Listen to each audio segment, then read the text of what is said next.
The red face, it doesn't make. Hey! It's the Banter, aka Crypto Night in Canada, maybe-ish. Anyways, welcome, everybody. How's everybody doing tonight? So let me. There's no down on anymore. It's hopefully going to be a dad joke. And to start off tonight, the dad joke is fuel prices are so high that I went to the car dealership and test drove 3 cars to run my errands. Follow me for more savings and tips. Oh dear. Oh dear, indeed. Yeah, Indeed. that's worth a buck or two. Oh my goodness. That, ladies and gentlemen, is why rehearsals are important. Yeah, we should have rehearsed that a little bit more. No, it's live without a net. Yeah. Anyway, so we've got Ken in the house tonight, the freaking Oracle. We've got Candace Sandra, from Mountain Owen. Finance. Oh, it's been a while, Owen. Thank you I know. for coming Hey, in. Owen, how are you doing? Gary, how's it going, buddy? Gary, Sandra, it's great to see everybody. We have, and are so honored to have someone very special tonight. He, I believe, started in the community on High Ride. I think so. And he has just been, he's been in the background, and he is a little firecracker. And he started his own YouTube channel. He's come back into the realm, and he has graciously accepted to come on tonight and just join and have a little chat. You know him as SM Finance. Here he is, Sean. How are you, Sean? Hi, everyone. I'm doing very good. I'm so excited to be on here. Yeah, it's great to have you. It's great to have you. I've been wanting to do this for so long. So, well, here you are. Are you sure about that? We're pretty cutthroat sometimes. well, it's okay. You guys have kept up the entertainment for me through COVID and everything. So, it's a pleasure to be here. Now, speaking of COVID, I currently have it. So, those of you watching, you may want to put your masks on. Oh. I guess I'll do it too. Yeah. Can't get the nose speaker either. That's right. No, Candace, that's terrible. How are you feeling? Not too bad. Not too bad. I felt like absolute crap this morning, but then a 4-hour nap really turned it around a little bit. So tonight I'm not too bad. That's good. Is Jill okay too? She's basically one day ahead of where I am. So hopefully that means tomorrow I'll be in better shape still. So. Well, but yeah, she brought it into the house through this thing called Blues Fest. Oh, I know. Festivals and parties and get-togethers are making the COVID numbers uptick, but hopefully you're not feeling like deathly ill from it, which is a good thing, right? Yeah. I mean, I don't feel too bad, so I did cancel my video for tomorrow because I was in no shape today to make it, but I think other than that, I think everything's back on track. Well, and it looks like you've got a private room, so that's good. Yeah, I'm sitting here in the isolation ward. Okay, yeah. I can see someone looking through the window at you, by the way, so that's okay. Yeah. Oh, jeez. Well, that's Jill. I locked the door and she can't come in. So. That's funny. Can I share a screen before we get into stuff here? Yes. Is it a good screen? It is for me. Uh-oh. Okay. Oh, here we go. Love this. Is it the fact that we've seen an uptick in crypto? Hang on. Yes, ma'am. Here, Ken, hang on. Give me a second. There you go. What have we got? This is what I've been staking, and I showed this on Friday night, I think it was. And my total value at the time was 6,600. Now it's at 11,000. Where do you show me the 6,600? No, he's got. It's on the right side where it says GVR staked. It says 849 blah blah blah. The number. Yeah, I got it there. Yeah. Oh, that underneath. Good Lord. Ken. The power of DeFi. I told you guys. Is this the one that you were keeping under wraps? No, I mentioned this like 6 months ago to everybody. Well, almost 6 months, 4 months ago. I put in 2,400 and it dropped down to 1,200, and now it's sitting at 11,000. My I'm God. sorry to hear that. Oh, see, there's money to be made. There's money to be Wow. made. Good job, man. That is Good job. awesome. Look at you go. So are you okay? So are you taking profits now? Like, what are you doing? No, because this is locked for another 2 months. Oh no. I know.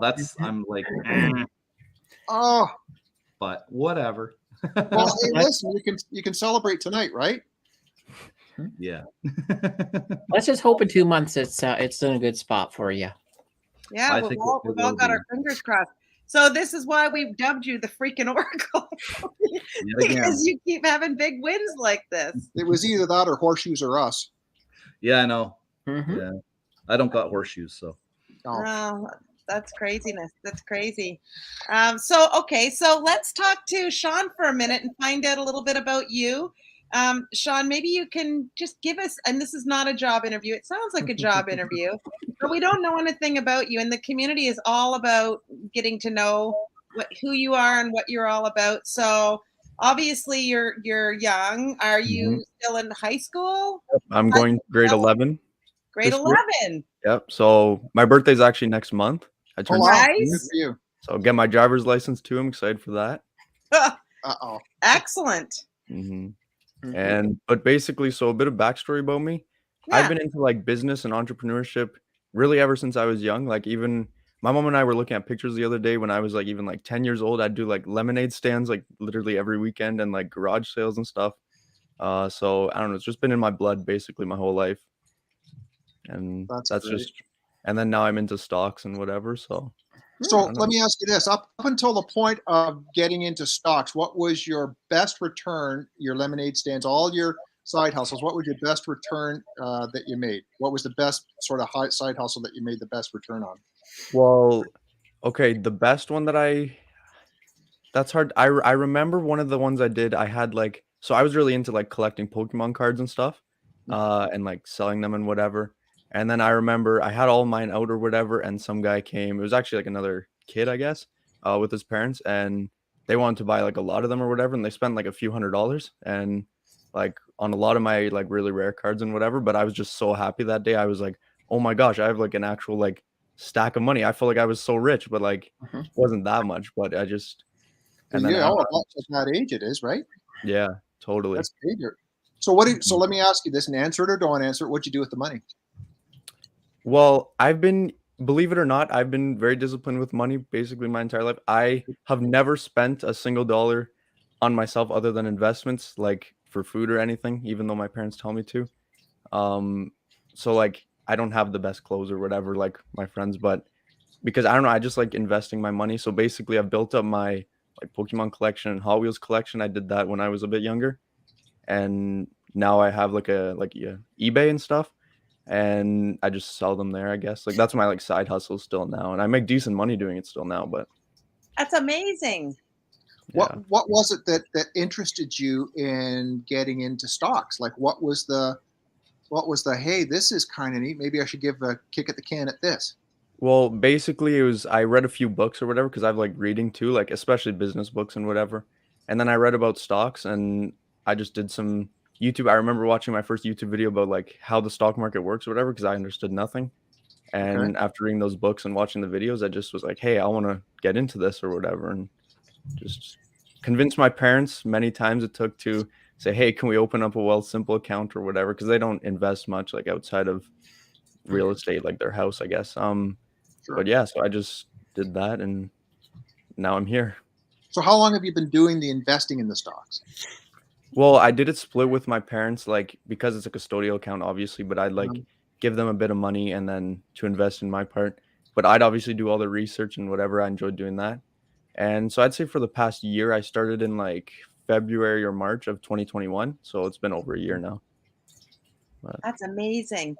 Okay, so go back for a minute and talk to me about which business books you've liked to read. Like what, like not the stuff you're doing in school, but is there specific books that you found very helpful? I have them right here, actually. I still keep them. I like to reread them. So one of my favorites is The Rich Dad, Poor Dad. It just, Yes, I was very going to good. say Yeah. that one. it helped like change my mindset really on like just being smart with money, and I think that's what helped me like not spend my money and be so like what's the word, conservative with it, I guess. Yeah. Financial minimalism. Yes, that.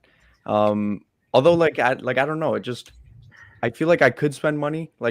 Even I'm so hard on myself. If we go to like a store or whatever, I literally won't spend like $2 on a cheeseburger, even if I want it so bad. But Really? I don't know. I think it'd be cool to That's say when I'm discipline. older. That is Yeah. That is discipline. freaking discipline, man. That's what my parents say, but yeah. No, but that's what it takes if you want to do something substantial with Yeah. your life. mhm. It takes a lot of discipline.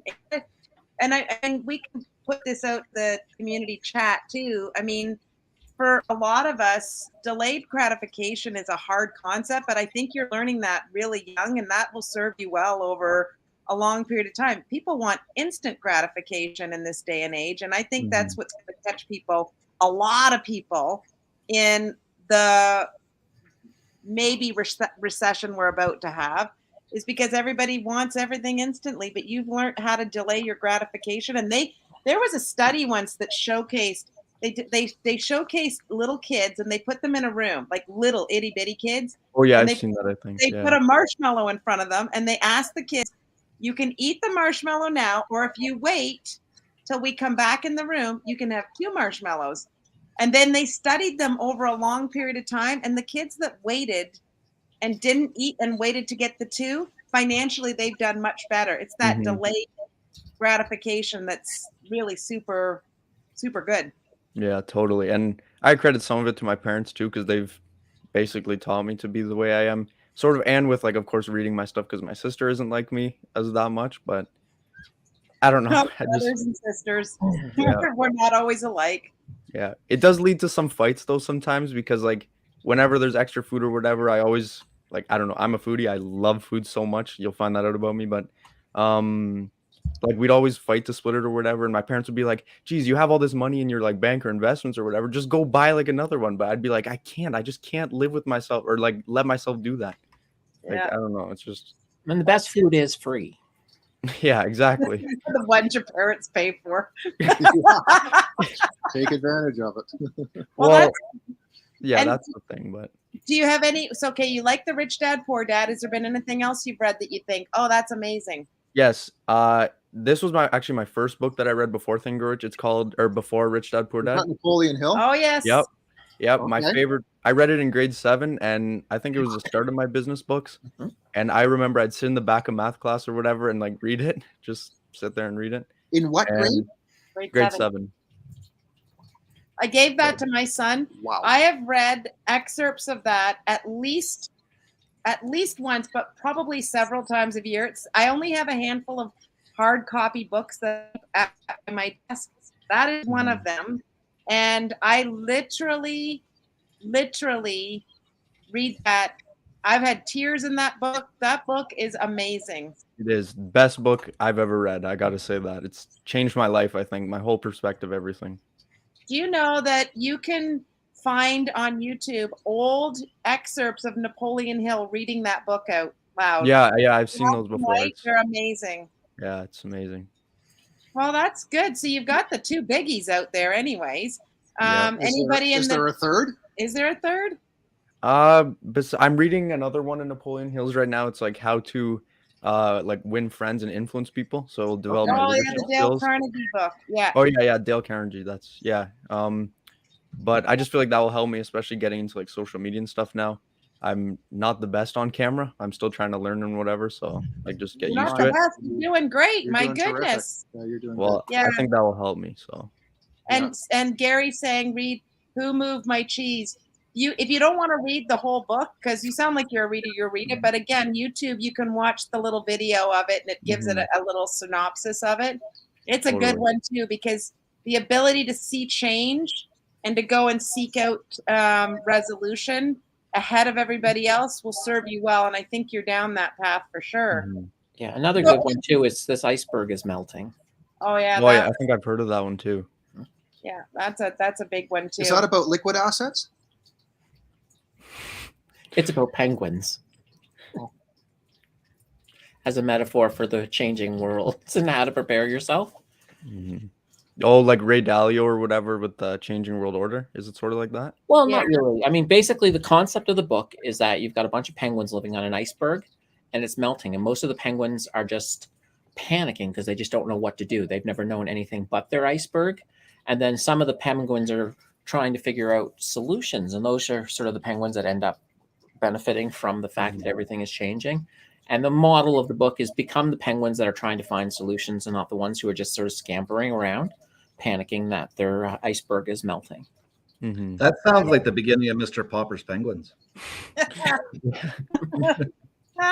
You know what? And Owen's made before we get off of the iceberg is melting, the other takeaway from that book is sometimes when you are a forward-thinking person and you're trying to wave the red flag for everybody else, it feels a little bit like you're getting knocked in the head, like you're the idiot, that you don't know, and everybody else makes you feel bad about it. But it's your ability to persevere and keep waving the flag going, hey, listen, it's moving, like we need to do something, and learning how to get people on your side. That's the other lesson in that book, because I think sometimes, and especially in this community, really, there's been a lot of times where we've identified things really, really early and people have moved on them or should have moved on them.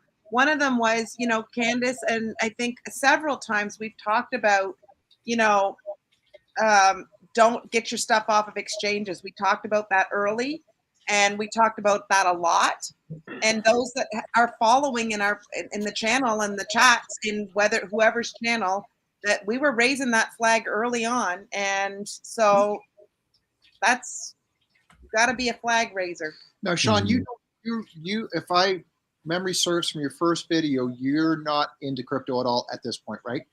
At this point, no, because I just don't know enough about it. I'm still trying to research it and whatever, but hopefully someday I'll get into. I do own like miners, like Neptune Digital Assets. I do own that in my portfolio. Right. Okay, yeah, you did mention that in the video. Yeah. Yeah. That was a great video. You've got quite a little portfolio going already. Yeah, I've got. It's just over $1,000 invested, but nothing too much. But it all adds up. Yeah, totally. And Candace, forgive me if you've mentioned this stock already, but I was interested in, Sean, what you said about Newport. Oh yeah, and Newport Exploration. Newport Exploration, yeah. And is that sort of your highest rate of return stock for yields? For yields, yeah. I used to today. Actually, I just sold my dividend select, like it's a split share corporation. It had like a 15% yield, but that one's like almost 17% now. So yeah, totally. What attracted you to that one though? Well, because obviously when you see a yield that high, you're gonna think like, okay, it's unsustainable or whatever. But then I read all the company fundamentals, and there are things. I was sitting in math class this year doing that, and reading the company files and whatever, and their earnings reports and stuff. And it's not an actual company. They don't have any product or they don't do anything. It's just they have a royalty from this oil drilling off the Australian coast or whatever. And I just feel like it's just a stable, they're gonna keep paying it because it's not supply and demand or whatever. It's a royalty. So I don't know. I just like that about it. Huh. Royalties are nice. Yeah. Candace, do you know this one that he's talking about? Yeah, I know of them. I'm not invested in them, but I am invested in a few different royalty companies. Nice. I don't have a huge holding in these, but no. And how often are you are you pretty much just picking the stocks and staying with them, or are you, as the market shifts and the trend shift, are you in and out of them? Well, okay, so starting off last year with my investing journey, didn't do so well. I just invested in penny stocks mainly and whatever, at the beginning, and lost a bit of money. But then with Hirai and whatever, I just I followed his stuff a lot, with the SLI and whatever. I made a good gain on that. And then doing my own research with stabler companies. So this year, as the market downturn, I've been focusing a lot more on stable blue chips companies or whatever. But I don't know. I am a stock picker, I guess, but I hold them. It's not like I'm day trading. So with this new exposure to stocks and stuff, and you see the market takes it, the market as a whole takes a real downturn and goes right to the toilet. as someone who doesn't have a lot of experience in it and stuff, do you kind of freak out a lot, or are you learning to sort of build a thick skin? At first I was freaking out, but honestly now I feel like since the rally this week or whatever, stuff's been up. I feel like doing buying to now I feel like I'm taking on more risk than I did before. So I'm starting to like build it what's like subconsciously that the lower stocks go, the more I want to buy. So that way it's just my average is cheaper and it's less risky. Yeah, exactly. Well, like in a bear market, when we get these green rallies, you shouldn't be buying. You should be waiting for us to return back to the red to start your DCAing again. That's the problem. I have a thing doing like where I put like a few dollars in every day. It's not much, but yeah, I enjoy doing that. So it's like dollar cost averaging. But like on the green days, it's hard to do that. I'm like, I could have done it yesterday and got more stock, but yeah, it's hard. We get all at like every one of us. We want to jump in when the green candles show up, you know. And it's that discipline that you're really good at with not spending money, about getting into things when they're in the red. So that's really good, really good. So what do you want your channel to be? What is your goal with your channel? Well, yes, I want it to be about stocks too, but also sort of like, okay, do you guys know like Gary V or Gary Vaynerchuk? Oh yeah, I gave my son his book for Christmas. Pardon? I gave my son his new book for Christmas. Oh yeah. I forgot what it's called, but yeah, he said it was a wicked read. I don't know. That guy's motivated me for years. So like sort of like what he says, like document your life instead of just creating. So I just want to document my journey because I do want to be a CEO and like own my own business when I'm older. So I feel like documenting my process along the way would be just a fun channel. Yeah. Maybe get some supporters along the way. And if you were to actually almost do it as a vlog style, that tends to be a very popular way to resonate with the audience. Totally. Yeah.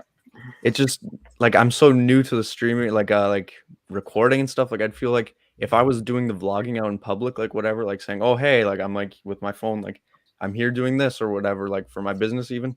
I just feel so like nervous and like I don't know, like you'll get over it. Just you get that's over my that. parents say. Trust me. Yeah. Confidence is one of those things that builds over time. Totally. We're not all born with confidence. Some people are. Ken's a really confident guy. He was born with confidence. Yeah, and my approach, you have to ignore the negativity. If you get any kind of negativity, just roll it off your back. Yeah. I mean, my approach to my channel when I started it was, just hit record, get it done. Your first video was going to suck. Your second video is going to suck. Most of your beginning videos are going to suck. But your goal is to basically have every video you do be a tiny bit better than the previous video. And then that builds upon. And then as you learn more and more, by the time you're up around your 100th video, you're looking pretty sweet. And that's compound interest with videos. It kind of is. And like sometimes now when somebody discovers my channel and they go back and they start watching some of the earlier videos, I'm like, oh man, I wish they wouldn't. Listen, I did my first videos with hair curlers in my head. Oh yeah. That is that. Hair Curler Chronicles. I know, and I come from 7 seasons being on TV, and doing this was totally different than doing what I did on TV. So. Oh, do you want to hear a funny thing? So Tim's got a fan. Is the guy on Instagram? Is he on Instagram? Yes. Okay, so this fan of Tim's has been taking old clips of Tim and he adds music to them and he puts captions under Tim's face, posting it all over Instagram. And I'm like cracking up. I'm thinking, oh my God, that's hysterical. Oh my. That is funny. Yeah. You should almost bring a few of them on this show and just sort of show them. Yeah, you should find a couple of them. Yeah, I'll get them queued up for next week and then Tim will show some of them because they're priceless. And I'm just like, oh man, this guy really thinks you're something special. Well, hey Sean, what about your circle of friends? Are they interested in this, or are they off doing something totally different and they think you're whacked? Well, that was the problem sort of when I first did my first stuff, or like when I first did my few videos and then I stopped for a while. But So some friends at school found it. They didn't really bully me. They supported me, but I just felt weird going to school, like with everyone seeing me do this. Like, I didn't. So then I stopped and got demotivated for a while, but yeah, for the most part, they were fine with it. You know what's funny? I think maybe if you took and kind of switched your thinking on that maybe they are just like, they don't understand it. I will tell you, Sean, that as a woman of middle age, I didn't understand it either for the longest time because I never spent any time thinking about it or looking at it. I didn't even know the difference between a bear market and a bull market. I would hear it on the radio. I didn't realize that, I think it's bears are down because they use their claw to go down, and bulls are up because their horns go up. But I didn't know. For the longest time, I'd hear it, oh, we're in a bear market, or we're in a bull market, and I think, is that good or bad? I don't know. First time I heard the word bear market, I thought they were talking about the Russian market. I didn't know. I kind of wondered that myself. And then there's all kinds of things. So to assume that people are looking at you strange, you might be thinking that they just don't understand what you're talking about. So the strangeness on their face is that they don't understand. And most people are not good at going, knowledge gap, I don't know what you're talking about. And again, it scares them because they don't understand it. It's just like totally, it's like, and some of it's jealousy because it's like, this guy's actually doing something, and because your friends all probably watch different things on YouTube and see all the success on YouTube, and here you are on YouTube, and they're going, geez, he could be one of those guys. Well, you know what they could be looking at is like a lot of the Kardashian stuff, and everybody wants the lifestyle of of being wealthy, but they don't want to do the things that it takes to be wealthy. Totally. They just want to be wealthy. Wouldn't you say? I mean, Ken, what's your opinion about that? Yeah, there's a lot of people out there that have the facade. They, they rent their BMW i7, whatever, right? They don't own it. They rent it or lease it, Yeah. So there's a lot of people that, they look the part, but they can't walk the part. Yeah.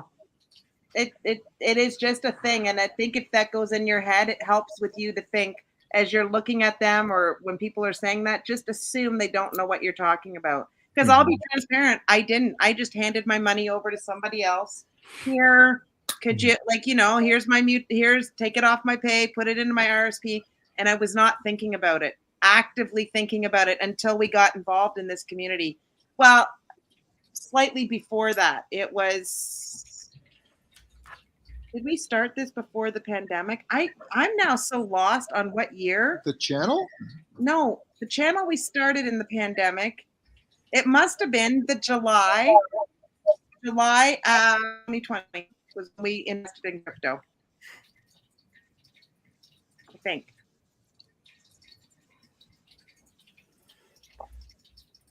I can't remember now. Look what's happened to us. We've been in lockdown and pandemic for so long. I can't remember timelines anymore. The years have just flown by. Like, it's ridiculous. Really have. Yeah. Hopefully it helps. The pandemic started in 2020. I hate to say it though, but they say as you get older, time goes by quicker. I'm feeling it myself.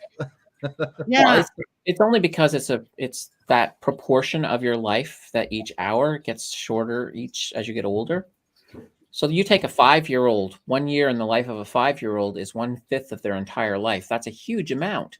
Where you take somebody like, like a 30-year-old, 1 year is 1/30th of their life. That's a much shorter perspective.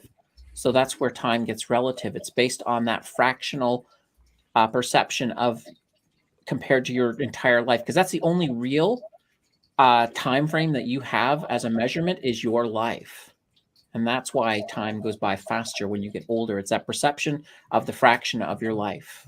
Oh my God. Well, that was motivational. No, but that is a good explanation. But I'm still grappling of last week's looking in the telescope and looking a billion years backwards. They broke the telescope. How did they break the telescope? Micrometeorites.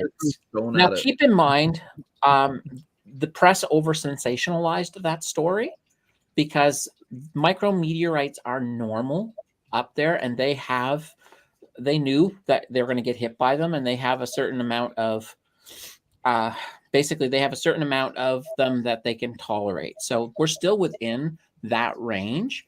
If anything, the fact that we get hit with a few more than we had anticipated early, it might mean that the overall life of the telescope, may be a little bit shorter than if we didn't get hit with them. But right now we're still well within operating parameters, and everything is still a go to learn a ton about the universe. So it's not that bad. It's in its only first year of its 5-year cycle, right? So it's in fact very small.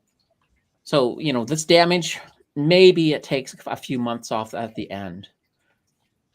So it's really not bad. The press sensationalize things. You got to never just read headlines, or you're going to think the world is in a crazy place. You got to. I know. So, so I'm still grappling with that whole.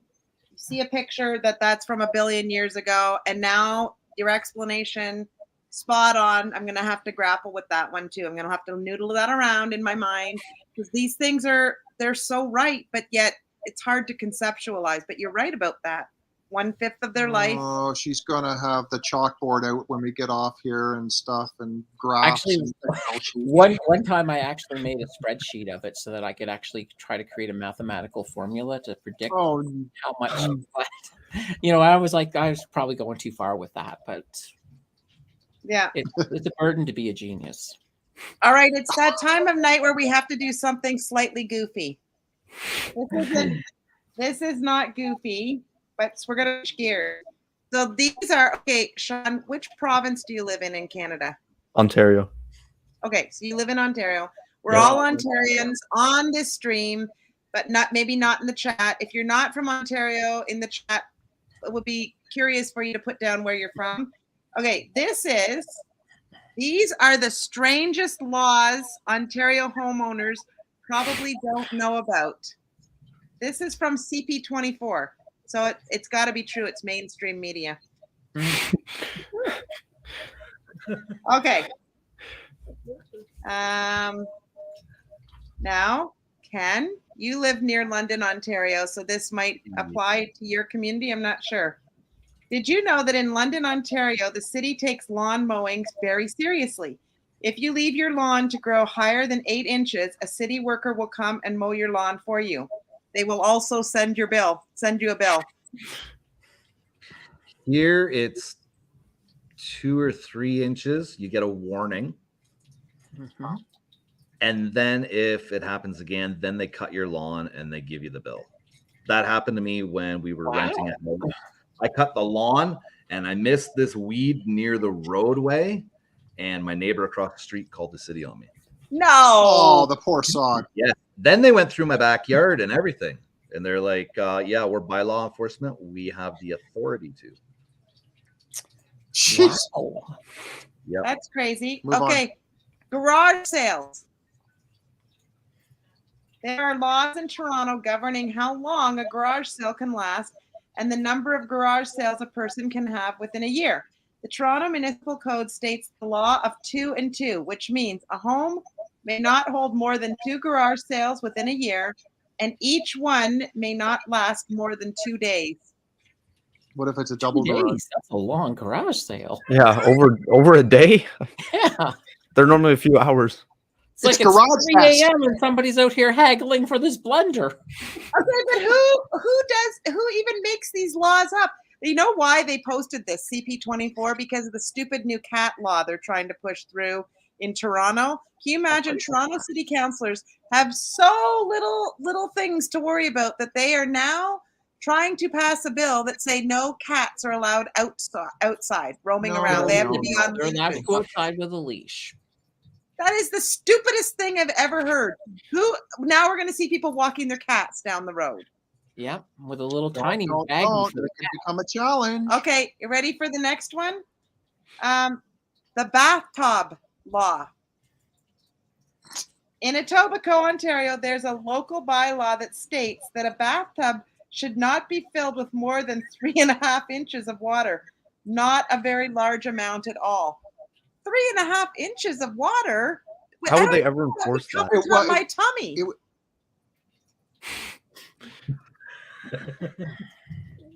3.5 inches. How much is 3.5 inches? Moving on. No, They how wanted to much is reduce the drowning rate. Now, No, does how that much- three and a I half thought it was an inches? inch this No, big. 3.5 inches is about that big. Who could bathe in that? Nobody could bathe in that. Who's bird, a bird. monitoring that? Bylaw officers going through Ken's backyard. Next He'd be spot. coming into the bathroom checking to make sure his bathtub he doesn't have too much water in his bathtub.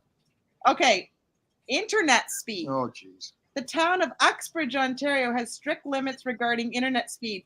The local law limits internet speed to 56K, which was the average speed in the mid-1990s when dial-up modems were more common. Obviously, that law isn't really followed anymore. Wait, which city was this? Uxbridge. It's north of Ajax, east of Newmarket. Apparently, the dial-up where Shit's capital Creek of was held. Ontario. Huh? The dial-up capital of Ontario. You go through Uxbridge and you hear. You've got mail.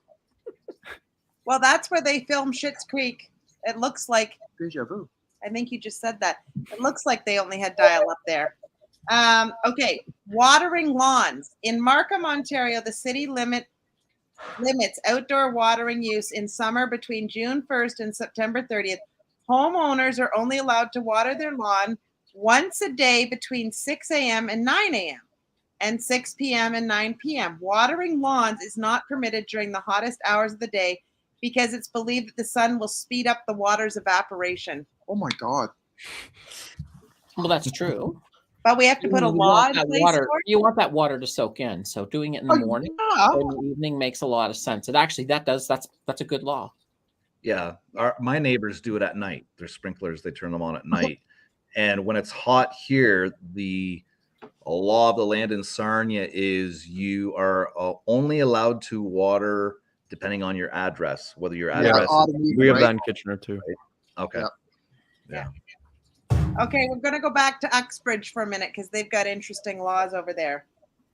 In Uxbridge, Ontario, each household can only have 2 dogs. In order to have more than 2 dogs, homeowners need to either move to a neighborhood deemed as rural or invest in a 10-acre lot. Oh. 10-acre. So if you own a 10-acre lot, but it's not attached to your house, are you then able to, if I can go, oh, I have 5 dogs and I have a 10-acre lot over there in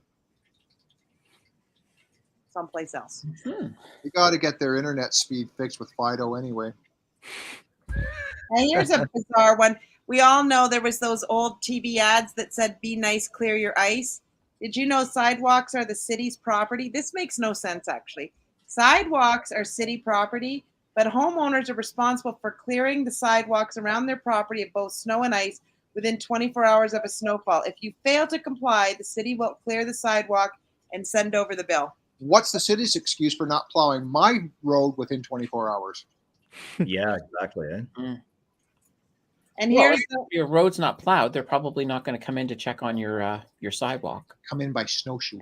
Yeah, but if your road's not plowed, then you can't make it to work, so you miss a day's pay, right? So shouldn't the city pay, since, really, like, if they want to get technical about a You sidewalk? should send a right? bill to the city. Yeah. okay, last one. this is the last one. Mississauga restricts the use of outdoor clotheslines. Homeowners can only have 1 clothesline per home. They must be located in the backyard and no higher than 3 meters and placed 1.25 meter from the property line. Well, what if you attach it to your fence? Isn't your fence on your property line? No. What they were finding was that people who were putting up more than 1 clothesline were disguising it with Christmas lights. And they were running them on the eavesdrops. Don't even get me started on the Christmas light thing. Honest to God, you know that this is a pet peeve of mine. This is just a pet peeve of mine. Okay, stop. I do not understand. Ken still has his up. Ken, do you have your Christmas lights up? Good. It really irritates me. I know that sometimes Christmas lights you can't get them down because of snow. I get that. But then at least just turn them off. Like when you're going past Valentine's Day. And I had a neighbor who it was after Easter. Like, what are you doing? I do not want to see Frosty the Snowman when the Easter Bunny should be there. That is just nuts. We have no bylaw about that. I knew somebody that had Christmas. They had a Christmas room, and it was 24/7 Christmas. Look in my corner. I got a Christmas tree up. Bam, there you go. Look at that. Seriously, Candace. Oh. But Christmas you in make that up. July. You don't make it just Christmas. It's holidays, right? All holidays. I just leave it up there because it's a nice nightlight. Well, it's not outside. You can enjoy it inside the comfort of your home. But it is really, really something. And it's not like these are beautifully done Christmas lights. This is where Frosty has kind of tipped over, halfway over, and probably somebody's come by with a hockey stick and knocked its hat off, and it's dangling over. I don't understand. Like, I feel like now Christmas has become. There's only 23 more weeks. That just irritates me too. Somebody else said that to me. I brought them the Christmas gift. I hadn't seen them since before Christmas last year, and I brought them the gift that was wrapped, and she goes, "Oh, it's the 24th of June. We could pretend it's Christmas Eve only 6 months later." I'm like, oh. No. Some places the Christmas cards will start hitting the shelves in August. So Listen, Dollar Store already has out Christmas decorations. Like, what is wrong with us? Why? What is with this? buy your decorations now before inflation gets you. Yep. There you go. What's on your radar, Sean, for looking into for stock if you want to share? Tim is changing the subject if you just don't understand. Right now I'm not so focused on discovering new stocks, like doing research and whatever. I'm more focused on just like expanding my knowledge on crypto, because I do want to get into that eventually. And how are you doing that? Just YouTube, really. Okay. It's summer now, so I have a lot of free time, and I just, whenever I'm doing my work or like whatever, like packaging orders, then I just leave it in the background. So on YouTube. There's a lot of different channels, and you can get caught up on a lot of different people who seem to know what they're talking about, but they don't in crypto. And you just, you're a smart guy, just don't get sucked into it. Yeah. Yeah, Ken, who are some of those guys? What? Who are some of those guys that balloon up? What do we call them? Pump and dumpers? Yeah. Somebody you want to watch if you want to get into crypto. His name's Crypto Dad. He's from Michigan. Mm-hmm. And he talks about how MetaMask works and how DeFi works and how this works and that works. It's very educational. I think it's called Crypto Dad. Crypto Dad. And Marie Claude wants to know what you're watching on YouTube, Sean. Basically anything about crypto, and I just search, like, basically my recommended now knows me so well, so I'm just watching anything stock or crypto. Like, what part of the crypto is sort of intriguing you? Is it like the Bitcoin? Is it Ethereum? Is it altcoins? Is it or is it all? Not really altcoins. I more just want to learn about like the Bitcoin, like the major ones right now and stuff. Because I feel like those I'd be more comfortable with actually owning. Like, those would be the first ones I'd definitely buy myself, like more stable ones. But have you seen the video that Anthony Pompliano did explaining what Bitcoin was? It was done. That was the first one I really had a light bulb moment was, and it was back, I think, in 2020. He did that video on what is Bitcoin and why is it important. It's an oldie but goodie, but it's really good. I'll have to look that. I don't think I've seen that. What's his name again? Anthony Pompliano. So wait, let me just write that down real quick. No worries. Well, you can just go through the stream again later. Just watch. Oh yeah, that works. Just Google the pomp. Yeah. POMP, and that'll bring them up. Yeah. Okay. Okay, so Marie Claude has a question for you, Ken. How many V1 tokens do you currently have? I need to know that to give you the answer. Oh, there you go. Yeah, I love Anthony Pompliano. He's got a daily stream too. Sean he does the Best Business Show, and he's on usually, I think, 11 o'clock till about 1 o'clock. I if I have time, which I haven't had lately, but I usually will listen to it if I'm doing some just spreadsheet work and stuff. I'll put it on and I'll listen to him because I really love that. Anyways. Okay. Well, this is good. I know tonight's topic, we haven't even really touched on it yet, and we can shove that off till next week if we wanted to. The topic tonight was all about what really makes the world go round and round and round. And Candace, you and I were kind of talking a little bit about, you know, Fed and them manipulating interest rates to try to cool the market off, but that's really going to accelerate the recession and not cool off inflation. So you want to give your theory on that? Well, right now, when it comes to the interest rate, so with these interest rate hikes, the object, of course, is we hike the rate and that will reduce demand. The only side effect, though, that we are seeing from this is that by reducing demand, we're reducing demand in the housing market. So in people wanting to buy because they don't want to pay a lot more interest on mortgages. So the side effect of this is that all of these people who would be buying houses are not. So they're now entering back into the rental market. So that is creating a massive demand for rental properties. And a lot of cities have absolutely, like you take Halifax, the rental vacancy rate in Halifax is less than 1%. So there's almost no places. So as a result, rents are flying up.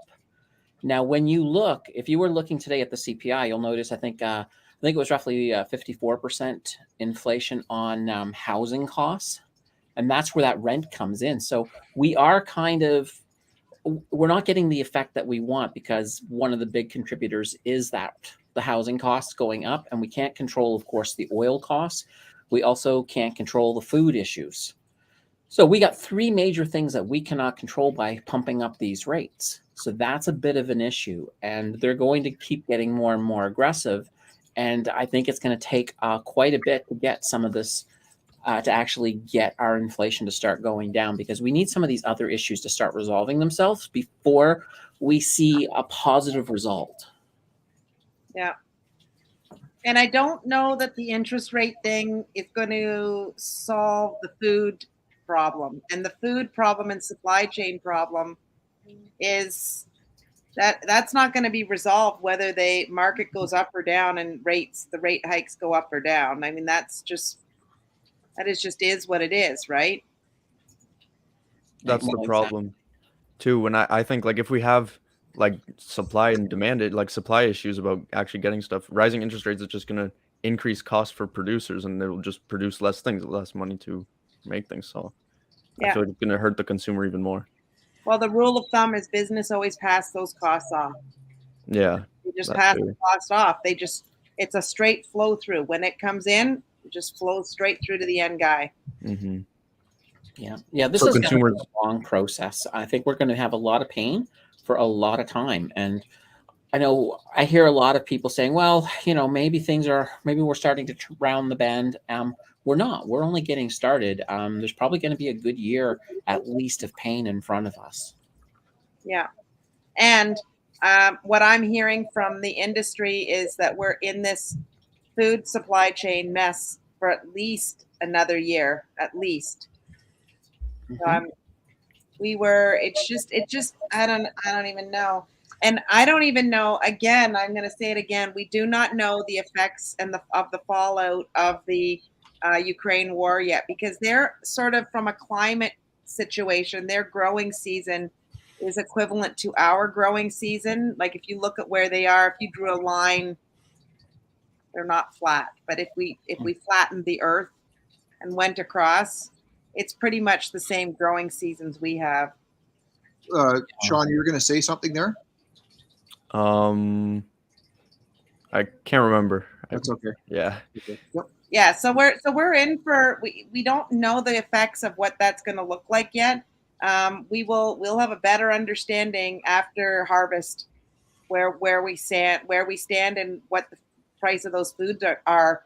I know that the Dairy Council, which usually only ever takes one increase a year, they've already told us they're taking a second 5% hike And we're hearing from vendors who use a large quantity of dairy, like Agriper, and they make cheeses and things like that. They're in addition to the 5% dairy increase, they're also going to do a price increase on top of that. So we're going to see things like finished, not just fluid dairy. We're talking the finished goods. We're going to see a hike increase on that stuff too. So we're going to have to, maybe what we need to do is we need to shift. We need to all shift, and maybe some of us need to shift to a cooking channel on how are we going to combat some of this stuff. Like, I bet you most people don't realize you can freeze cheese. Did you know you could freeze cheese? So if you see cheese, or you got any of those sticker sales that say 30% off because they've got a long code date on them, the code date meaning it's getting close to expiry, flip that into your freezer. And then you can add that to, like, you can thaw that out, or you can just take the frozen cheese and you can add it into other things if you need to thicken something, stuff like that. Well, the other thing too is if you have a big block of cheese that's very close to its expiration date, don't just put the whole block in the freezer. Maybe shred it up into thirds or something, so that way you're only pulling a little bit out each time. Yeah, you can freeze butter too. Most people don't know they can do that. You can freeze butter. Yeah. Yeah, my parents do that. Oh, yeah. Yeah, and then other things that, little known fact, maybe we'll have to go back to powdered milk. Well, I don't know. I drink cashew milk myself, but yeah, I drink almond milk too, so it's not. I do eat cheese once in a while though, so I guess. Yeah. One of the things that we do have to be prepared for is this war between Russia and Ukraine. It's not going away anytime soon. And in actuality, all indications are that Russia's getting ready to ramp it up. So if it gets anything, it's actually going to get worse. Yeah. And there have been talks of increasing the sanctions. So what are they really doing anything, Candace? Sanctions don't do nothing. They already figured that out. And here's one of the things I mentioned this on my live stream on the weekend. Once we get into the winter and people are freezing, some of these sanctions, you might actually see them loosen up, just because it's like, well, if we loosen up the sanctions, at least we can have heat for our people. Yeah, humanitarian. Yeah. Yeah. I don't know. I mean, it's all good for us as armchair athletes to sit back and say all this, right? But at the end of the day, I mean, who knows? Maybe this whole thing is already on a storyboard, all planned out. Well, but I think then that goes back to what I tried to say in this description of this channel, of the stream, is like, okay, so what can we control? What should we be looking at for indicators that things are turning, and what can we control? Those are the things. Mm-hmm. Well, when it comes to the war, there's nothing we can do that. Nope. What I would be super worried about is if you start hearing that Ukraine starts using long-range missiles on Crimea, then that's going to be a huge escalation, because Russia views Crimea as a part of the country, part of Ukraine that they annexed. So they see that as Russia, and the Ukraine refuses to see it as Russia. So especially if they use NATO long range, that could create a lot of tension really fast. Now, I've heard that some people, now this did not come from Putin, but some of the officers and the things that if Ukraine were to attack Crimea, they'd be getting a doomsday back, in return for that. But keep in mind, Russia's very good at rattling the nuclear saber. I don't think they'll go to it, but I think it could get bad. Well, okay, so we can't control the war, but we should keep an eye on the war. Yeah. What else can't we control, but we should keep an eye on? Well, what we need to do is we need to start looking at the food chain situation. We need to sort of say, okay, the stuff that we're not getting out of Russia and we're not getting out of Ukraine, let's just write that off completely and find ways, whether you have to find other places to start growing wheat, whether you need to find other oil sources. That's what you're going to need to do, because it's going to be a while before we get anything out of that region of the world. I think with what's going on, I think all countries need to wrap up their mental health issue. They need to get funding into that and get that up and running, because anybody remembers what happened in 2008 with this silly little housing market crashes that happened in the States. That was terrible. Husbands were killing their wives, killing their children, and killing themselves because of money. So Yeah. Do we think that we're going to hit another bad housing crisis here in Canada? Well, rent's going up. People can't afford it. Yeah, there's it's at only the point two- now where if you get evicted from your apartment, you may not be able to afford another place at all. So you may all of a sudden be pushed into homelessness, even if you have a job, that you just can't afford a place to live. So that is a reality. There was an article out just before I came on air. It said that the number of real estate deals canceled since the beginning of the year is up over 600%. I told you there 3 weeks ago, or whatever, when Nancy wasn't here. I delivered a toilet to this one place, and all the lots were all sold. And I was there two weeks ago, I think it was, and every single one of them is up for sale again. So that's the sellers canceling?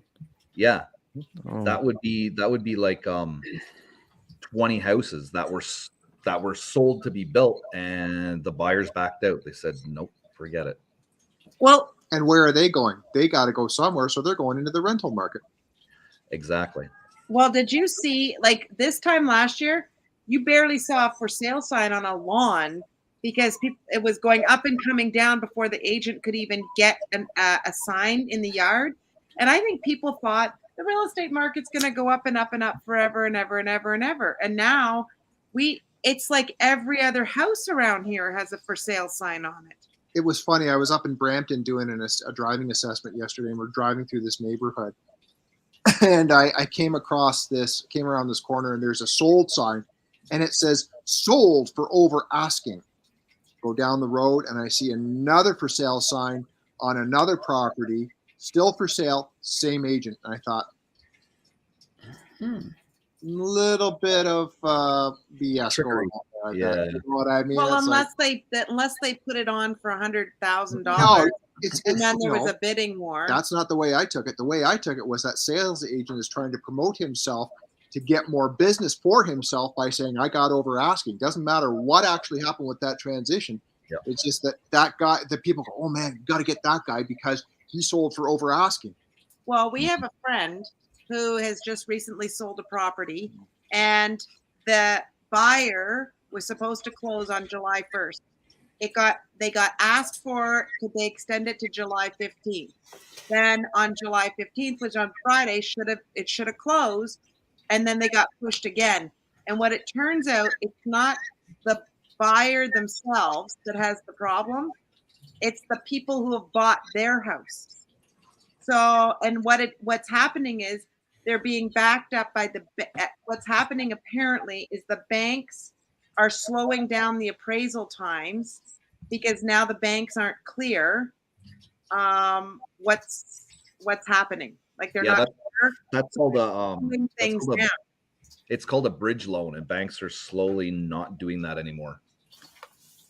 Where they'll pay your percentage down payment on your new house, assuming that the old house will sell. They were doing that a lot because the market was so hot. Right. Now it's not so much. Right. So I'm hoping, and I've got my fingers crossed for her that this thing goes through, but I'm worried because it's now this guy can't and this guy can't, and then this guy. It's a chain reaction. It's a chain reaction. Yeah, domino effect. And you're going to see it more and more. You're going to read articles about it more and more. Yeah. We're just at the very beginning. But I mean, okay, we were talking for months and months and months and months and months about how insane it was. Because when we were trying to find a place to live and we were looking, we didn't know whether we were going to buy, whether we were going to rent. And I was just like, what people think their properties are worth is absolute lunacy. Mm-hmm. I wouldn't pay that much money for a place that's a basic teardown. Like Tim went to that one place that was just outside of New Hamburg, And I mean, it was right on that beautiful river, riverfront property. And that's what they were trying to get you on. What was it? It was like they wanted $699. And we were like, okay, well, we could do that and then fix it up. Tim said it was like cobbled together. The floors weren't even like, not even that they weren't the same. They was like two different, like multiple houses pieced together. It was really bad. And I'm thinking, who's buying this? Mm-hmm. Crazy stuff. But well, look at people who have collateralized their house at a higher rate. Yeah. You know, so if their house in the craziness of the market was up to, let's say, we'll just say $1 million, and they use that as a collateralized loan, and now that house is only worth $800,000 as the market prices cool off. Depending on who they've got that loan with, if their house does get reassessed, they could be in a situation where it's like, we want that extra $200,000 because your house is no longer worth $1 million. That's what my parents just did, their like debt consolidation on with like equity in the house or whatever. And that's what I was like talking with my mom about. I was like, okay, well, if home prices fall and you take out equity at this valuation, could be some trouble ahead. But absolutely. Well, no, they'll just have to keep paying the new mortgage rate. That's all, right? And one rule is if you want to take an equity loan out using your house, whatever your house is valued, I would say, just to be safe, take about maybe 75% at the most. The bank doesn't let you take more than 70 now. Oh, well then perfect. Yeah, because they were cautious. They were really, really cautious of that. And the other thing I was just going to mention is that there was a posting on a group that I belong to, and the guy posted his, it was May 1st, 2022, and the increase of the 1% on his mortgage took him to a 67-year amortization period. wow. Yeah. And the worst part is that, what did it jump his monthly payment to? I don't know. It was ridiculous. insane. It was insane because if you look, like, we live in the Oakville area now, so there isn't a home in Oakville under $1 million. There's not one. There would not be one here under $1 million. So let's assume the average. Well, we can't even do an average here because. Well, let's assume most things in Oakville and Burlington and Milton, anywhere in the GTA, people have maybe a $1.2, $1.3 million home. Okay. And if we said 70%, I'm not good at public math. Sean, are you good at public math? Yeah. What's 70% of 1.3 million? I can't do that math on the spot. So, 80... Okay, so they would. So let's assume. Let's make a few assumptions. So, what did I say? 1.3 million. Let's go to 1.3 million times. Okay, if I want to know 30%. So they would have $390,000 into that building, and so that means you could have $910,000 mortgage. $910,000 mortgage. What the heck are you paying a month? And who's got after-tax dollars to afford that? Mm-hmm. All this stuff scares you, doesn't it, Sean? But yeah. But you're in the best place of all because you haven't even started your journey in that respect, and you're getting all this information up front. So it's like you're going to make out like a bandit. Oh, Sean will be a millionaire in his 30s. Absolutely. Hands down. Just remember us little folks, will you? Because which one of us wish, okay, show of hands in the panel, who wishes we had been, what are you doing? Who wishes we had been learning about this when we were Sean's age? Oh, everybody. Yeah. But they don't do that in school, do they, Sean? Nope. There's a business club that basically I had to like ask my business teacher to do sort of so I could do DECA and like stock market competitions and whatever. Yeah. Yeah, my daughter did that in high school too. Yeah. Okay, see, even Gary wishes he was your age. See, Gary too. Yes, he wishes he was that age learning. They don't. It's I don't know. Maybe that's your niche, Sean. Is hey, you can talk to the kids your age and just say, you know what, like, no, we're not learning this, dudes, in school. Why don't we just do it all together online here? Yeah, and then You know, or your channel could be what I didn't learn in school. Okay, so let me ask you a question. So what do? You got you're selling your stuff on eBay. What else are you doing to make a little side hustle money to be able to put into the investment? Like, what are some of your other thoughts? Well, right now I cut lawns too, so I make a bit of money from that. Amazing. I do want to get a job, but I just feel like it's going to take so much of my time. Like, my eBay makes decent money. I have over like 200 5-star review, like positive reviews in the past year. So, and with Kijiji, I do that too. I have over 100 on that. But I don't know. I just, Sean, how much? So you've got two side hustles you're doing, right? Yeah. What would you need to make it the full-time job that the two side hustles aren't giving you? like, I don't know. It's tough because like my eBay sales this year are probably going to be, I don't even know. Like, okay, so my 90-day sales are over 5,000 now, but that's not profit. It's just sales. Yeah. Gross. So yeah, so it depends. Like, probably actually net profit between both my like niches that I do and with Kijiji too. Maybe like profit of like 15,000 to 20,000. But Now, a job, I don't know. Like, I don't know if a job I'm 15, so if it can pay that well. Probably not. And I think the one thing you'll learn, and maybe the path is, you got to go out and just see what it's like to work for the man, right? But I've been an entrepreneur all my entire career, right? And it's like there's good things and bad things about being your own boss. Yeah, I definitely enjoy the experience I'm getting. Like, I've built relationships with the post office. The guy knows me like every day I come in, and like just the whole like system of owning your own business. I've learned that too. So that's not only the dollar figure do I need to look at when I look at like a job, but also the experience it'll give me. Like, if I'm just like sitting, like loading shelves or something, I'm not getting the same experience as I would doing this.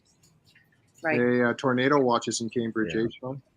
Oh yeah, that's what I was just looking outside. It looks kind of scary, but why is it getting windy? Is it windy and rain there? Well, it was windy. Now literally the wind just stopped. I don't know. It's raining no, actually, I don't even think it's raining. When we were up there, we were up by Shakepay. Oh yeah. Just by the Shakepay Public School there. There was a rural property right there, right beside it, and that's where we were. Mm-hmm. When those storms came through, holy total, grab the dog by its legs and hang on, because it's going, but yeah. Well, you know what, Sean? Honestly, I think you're doing amazing. And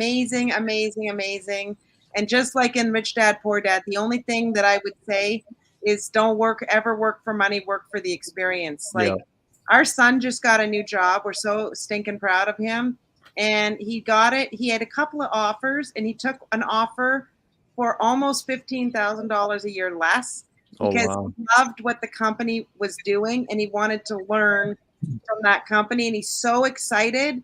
And he goes, this is, instead of me paying for university education on this subject, these guys are going to teach me something. That's and I thought that's the way to do it. If you follow the Rich Dad principle, he's not working for the money, he's working for the experience, because he's got another goal in mind that he wants to do. And so he's got a side gig on Facebook, and he's selling a product as well through Amazon and stuff too, similar to what you're doing, and his gross sales are starting to get up there.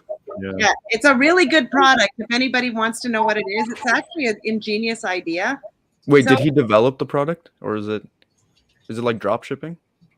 Well, so I think he's got a supplier in Japan or China. They direct ship for him, so he doesn't hold any product. But this thing is super cool. So what it is does anybody have a massage gun? And I'm not talking about anything that we would talk about on Ken's stream. I'm talking about a proper massage gun. Necks, shoulders, heads, back, muscles. not all muscles, but just the muscles that, you know. Anyways, what this is it's a holder that you put to the wall and you can move it on different levels so that it holds the massage gun. Holds the massage gun. So you could it's not the massage gun, it's the holder. It's the holder so that you could you can lean up against it, put it on the gym wall and stuff like that. And so that's like freaking gangbusters. And that's a great business model too. If he doesn't hold inventory, your downside's pretty low. Like Yep. Have you ever tried the massage gun on your leg when it's cramping? Just out of curiosity. No, I heard you strangle your leg though. No, but last week Ryan told us to take our belts off and strangle our legs. But we haven't had. Nobody's had a leg cramp. I think I'll be in so much pain I won't even think about grabbing a belt. And I don't even know where the belt is in the dark. I'll probably knock myself out. I know, but maybe we should put the belt beside the bed in case you have a leg cramp. Okay, yeah. Oh yeah, and then there's an emergency and the fire department comes in the middle of the night and they're like, "Oh, belt beside the bed." Oh. Yeah, like what happened here? Husband, wife.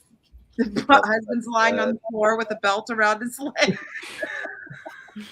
Any last words? Yes, leg cramp. Yeah. Oh man, this reminds me of a crazy story, and I'll end it with a crazy story.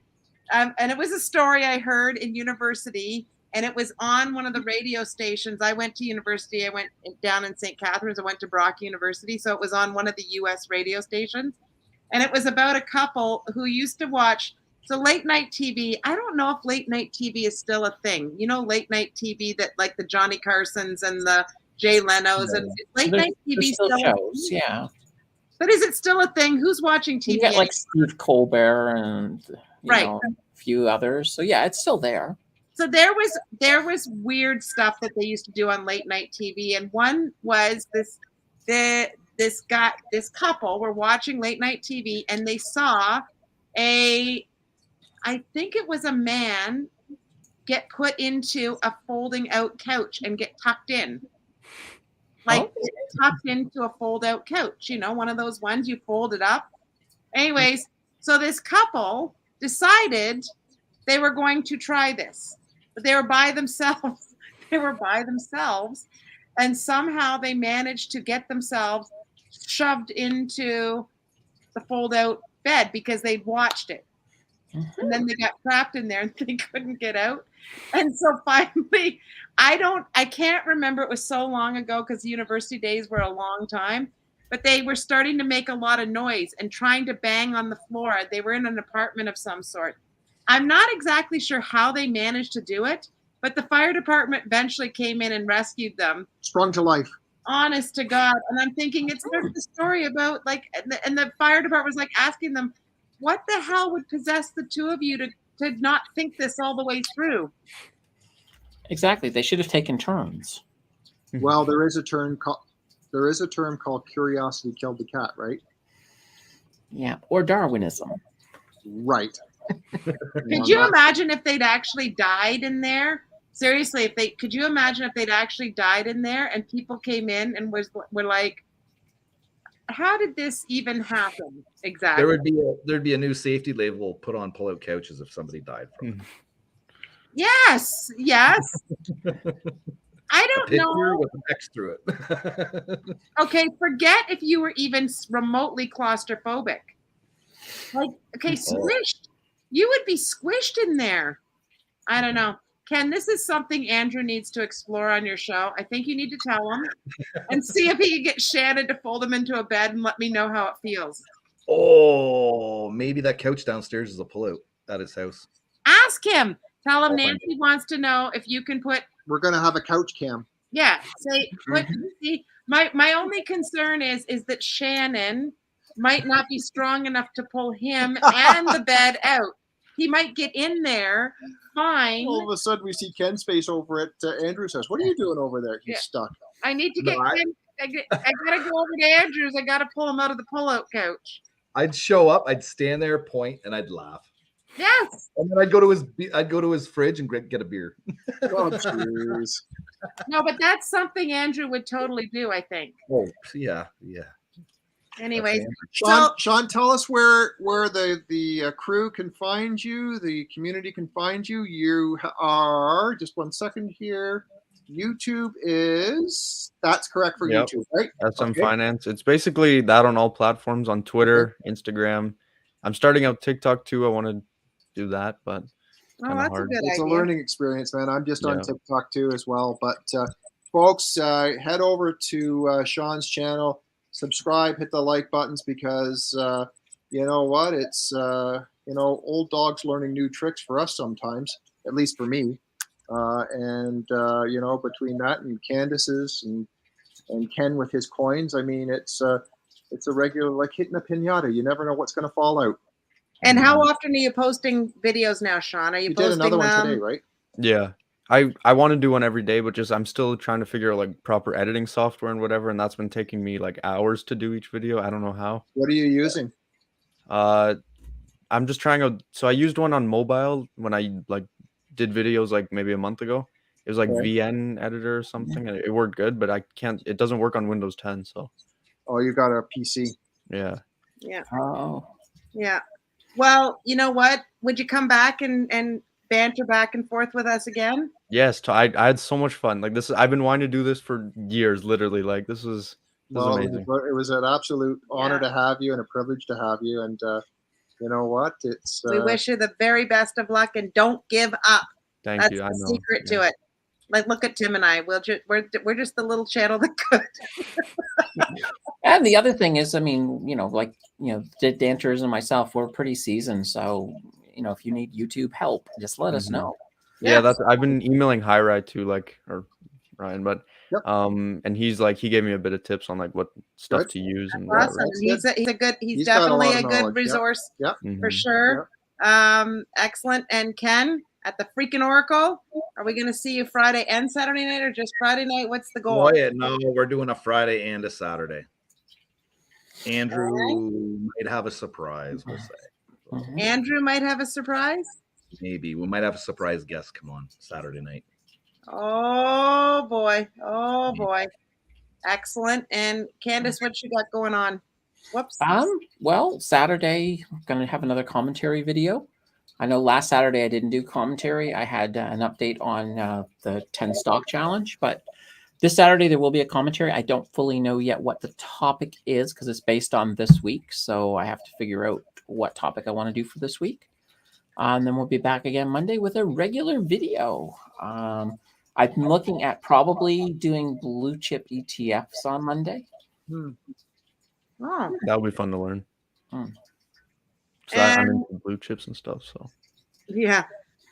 The other thing is, what's heating up again? I was reading a bunch of articles on the metaverse, and there's a whole. I almost pulled it up today, and I couldn't find it just before we came on the stream, where they were talking about all the creators and how the metaverse is. They're trying to keep it very loose in the description of it, because they want to make sure that the creators that are starting to build content for it are allowed to have creative license on what the space will look like and not just be dictated to. So it is still heating up. It would be good to get a touch base on even just some of what's going on in that space. I mean, if we don't have to do it next week, but we can definitely do it, sometime soon. Very good. Thank you, everybody. And I hope everybody has an absolute blast, an absolute amazing couple of days through the summer. And just hang in there, Sean, because when we end the broadcast, we actually can stay online here. So just hang in there. Oh, okay. Okay. Anyways, thank you, everybody, for participating tonight. And thank you for joining us. And Marie-Claude, I'm sorry that we have to end the stream. I know you don't want to fix your washing machine, but some of us will have to just go to bed now. There's a YouTube video for that. Night, everybody. Gotta hit the button here.